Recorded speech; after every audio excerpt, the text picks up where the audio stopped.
You text them constantly. You make yourself available at any hour. You bend your schedule to fit theirs. But what if I told you that every time you do this, you're actually making them want you less? You're not desperate. You're not needy. And you're definitely not doing anything wrong by caring. There's millions of people exactly like you who've been taught that love means constant presence, that friendship means always saying yes, that value comes from availability. But here's what's fascinating about what's actually happening in your brain when you decide to walk away from someone. Let me paint a picture of what your life probably looks like. You wake up and check your phone to see if they responded. You spend your day mentally rehearsing conversations. You cancel plans just in case they might text. You go to sleep wondering why they seem so indifferent when you've given them everything. This pattern has been going on for months, and you're starting to wonder if you'll ever feel valued. Here's what's happening in your brain when someone becomes too available. This is called the Scarcity Principle. Your brain assigns value to things based on how difficult they are to obtain. Think of it like oxygen. You're breathing it right now, not thinking about it at all. But hold your breath for 30 seconds, and suddenly oxygen becomes the most valuable thing in your universe. Studies using fMRI scans show that when something becomes scarce, your brain's reward centers light up. Research from UCL's Social Cognitive Neuroscience lab found that anticipation of a reward creates more dopamine activity than actually receiving the reward itself. Here's why your brain does this. For thousands of years, humans lived where resources were genuinely scarce. Your brain evolved to pursue what's rare and valuable. But in the modern world, this backfires because we apply this to relationships, where constant availability gets interpreted as low value. But here's where it gets really interesting. When you walk away, you're also activating what psychologists call reactance theory. Discovered by psychologist Jack Brem in 1966, reactance is your brain's automatic rebellion against perceived loss of freedom.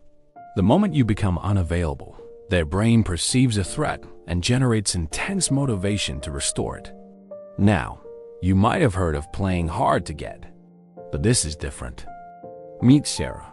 She deliberately doesn't respond to texts for exactly 3 hours, even though she's staring at her phone. This is manipulation. Now meet Marcus. He doesn't respond immediately because he's actually living his life, invested in his career and personal growth. This is authentic scarcity. See the difference? One creates artificial scarcity. The other creates real value. Jennifer is a 28-year-old who's been seeing someone for 3 months. He texts sporadically, cancels plans, but always comes back when he needs support. She decides to stop initiating contact entirely. Within 5 days, he texts asking if everything's okay. Within 2 weeks, he's suggesting plans he never made before. Her absence created space for him to feel what he'd been taking for granted. Sound familiar?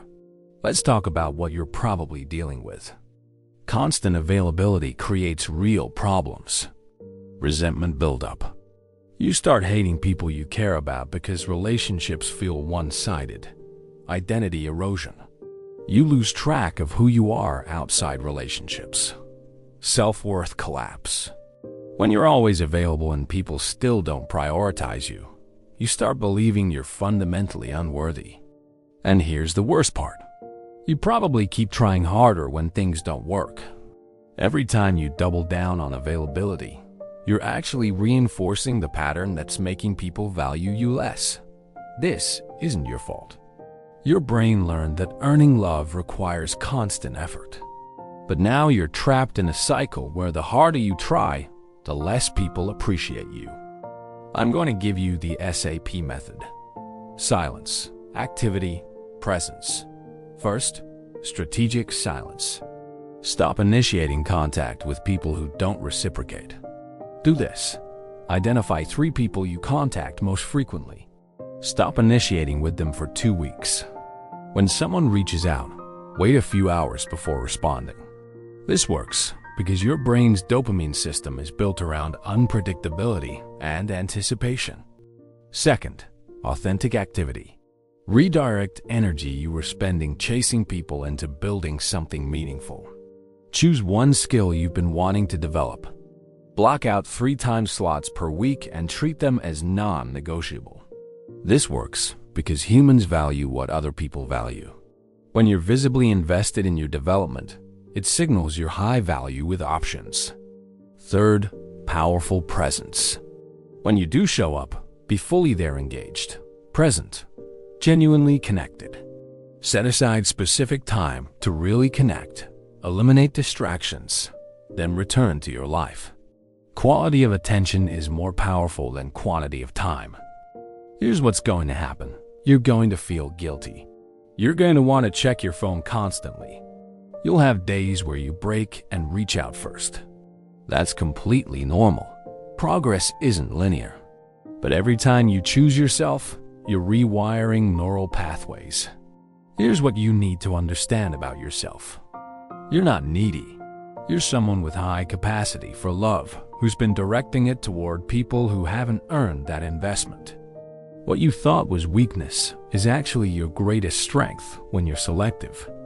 The next time someone takes hours to respond, remember, you're not someone who waits for scraps of attention. You're someone whose time is valuable. And that means you have power to walk away from anything that doesn't serve you. So here's what I want you to do right now. Look at your phone and identify one person you always text first. Delete your draft message. Put your phone down. That's it. Because on the other side is a life where people reach out to you, where your time is respected, where relationships feel balanced. Not someday. Starting right now. If this resonated, hit that like button and subscribe. Tell me in the comments, what's one relationship where you've been too available? Your absence isn't rejection. It's the space where your value becomes visible.